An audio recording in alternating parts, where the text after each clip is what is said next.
I'm Rachel Wivey. I work for 74. We are a design studio based in N08. We're predominantly made up of architects and interior designers. We work together in collaboration, and we've been going for 3 years now. What obviously inspired us to enter was the whole kind of concept of a blank canvas to a designer is a massive thing to be able to do. We also came and visited the space. We could see its potential, and as soon as we came here we were like, yeah, we've got some really good ideas of how we could make this work, so we definitely wanted to submit, but also wanted to submit to show people what we can do as a practice.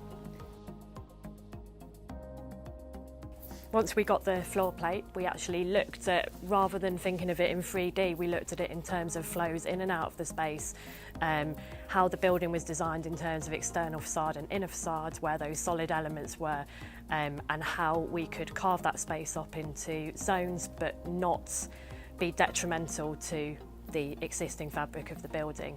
And then we looked at how we could use those zones that we'd identified to build up what you can see behind us. In the end, we decided to kind of go a little bit against that and decided to design a space that would fit most sectors, and that could be utilised how they needed to utilise it.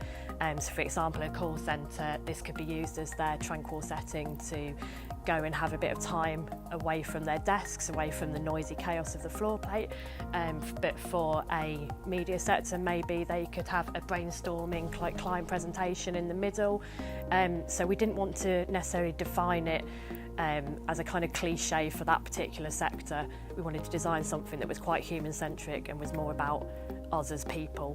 One of the key things that we looked at when designing it was how we carved up the space to make sure it fitted with the facade as it is, but also to look at the double height and how we keep those proportions, so it doesn't feel too uncomfortable or too voluminous. So if I start on this side of the plan, the main entrance into the space is here, and what we've done along these bits of facade where there were solid elements is created little pockets of what I termed as the little Zen gardens, where you can go, you can sit in a hanging chair, and you can just spend a bit of time to reflect. What we've also done is made sure that any of the internal glazed elements, that if a user on the floor plate was walking past, that they can check how much of the areas are being used before they even enter the space, because what we didn't want to do was people to constantly be walking in, looking around, oh, it's completely occupied, walking out, because obviously that creates noise, distraction. The double height space, we made sure that any fixed elements we introduced into the design were against the solid facade elements. So the glazed elements up to, because it's obviously a double height with 2 levels, are completely clear. So if you've got a tenant above, a tenant below, they can both see into the space, and they can also have a clear view right out onto the wider estate.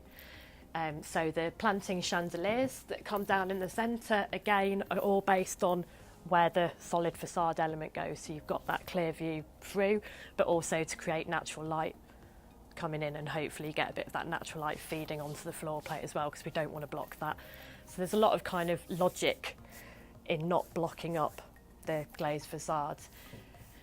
By using the planting chandeliers, as I'm going to call them, in the central space, we then were able to keep the middle section quite low in terms of the facilities. And then what we thought was a great idea is if we had almost like a meeting boardroom in the middle. Again, this is based around sort of swinging chairs. So you've got that kind of slightly more relaxed feel to it, even though it can be used as a presentation meeting space.